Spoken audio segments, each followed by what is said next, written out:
राधे राधे, जय श्याम दोस्तों। तो स्वागत है हमारे YouTube चैनल काजल के बोल। तो कैसे हो आप सभी? आई होप अच्छे होंगे। तो दोस्तों आज हम लेकर आए हैं वैशाख पूर्णिमा व्रत कथा। वैशाख पूर्णिमा का यह पावन तिथि हिंदू धर्म में विशेष महत्व रखता है। इस व्रत को धन और संतान दायक माना गया है। जो भी श्रद्धालु पूरे विधि विधान के साथ साथ वैशाख पूर्णिमा का व्रत रखता है उसके सभी मनोकामनाएं भगवान विष्णु पूरा करते हैं। कहा जाता है कि जो कोई भी वैशाख पूर्णिमा की व्रत को कथा के साथ पूरे नियम के साथ पूरा करता है उसके ऊपर भगवान विष्णु और माता लक्ष्मी की विशेष कृपा होती है। तो आइए शुरू करते हैं। एक बार द्वार पर युग के समय माता यशोदा भगवान श्री कृष्ण से पूछती हैं कि आप संसार के पालन करता हो, मुझे ऐसा कोई उपाय बताओ जिससे मृत्यु लोक में किसी भी स्त्री को विधवा होने का भय ना हो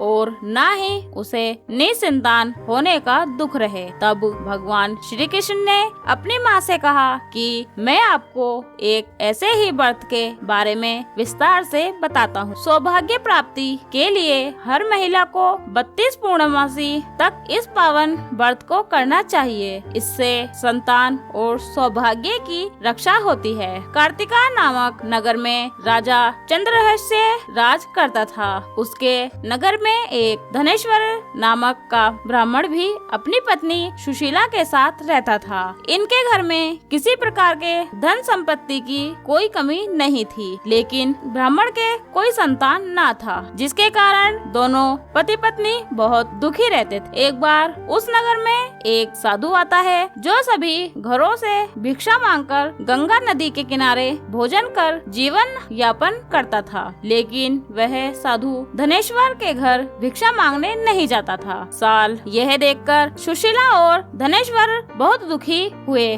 और जाकर उस साधु से पूछे कि आप सभी घरों से भिक्षा लाते हो लेकिन हमारे घर नहीं, ऐसा क्यों साधु महाराज? तब साधु ने कहा कि तुम निसंतान हो और ऐसे घर से भिक्षा लाना पतितों के अन्न के समान होता है। मैं पाप का भागीदार नहीं बनना चाहता, इसीलिए तुम्हारे घर से भिक्षा नहीं लाता हूँ। यह सुन धनेश्वर बहुत दुखी हो जाता है और साधु से पूछता है कि ऐसा कोई उपाय बताएं जिससे मुझे भी संतान सुख की प्राप्ति हो। तब साधु ने उस दंपत्ति को 16 दिन तक माँ चंडी के पूजन की सलाह दी, जिसके बाद धनेश्वर और उसकी पत्नी ने ऐसा ही किया। बुद्ध पूर्णिमा दंपत्ति के आराधना से प्रसन्न होकर माँ काली प्रकट हुई और सुशीला को गर्भवती होने का वरदान दिया और कहा कि प्रत्येक पूर्णिमा को दीपक जलाएं। ऐसे ही सभी पूर्णिमा को दीपक की संख्या बढ़ती जाना जब तक 32 दीपक ना हो जाएं। माता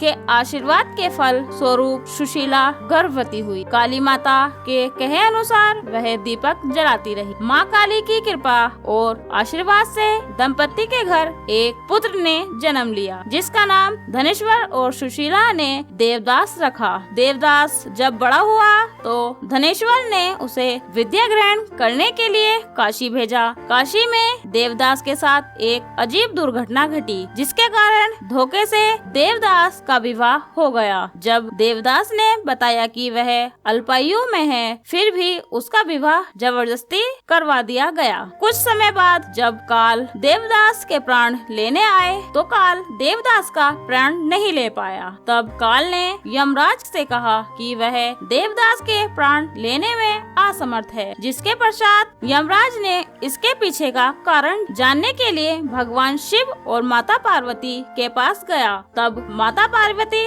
ने माता काली के वरदान के वृत्त को सुनाया और कहा कि ब्राह्मण दंपति ने पूर्णिमा का व्रत रखा था, इसीलिए काल देवदास का कुछ नहीं बिगाड़ पाया। तभी से कहा जाता है कि पूर्णिमा के दिन व्रत करने से काल से मुक्ति मिलती है और भगवान सभी की मनोकामनाएं पूरी करते हैं। धन्यवाद।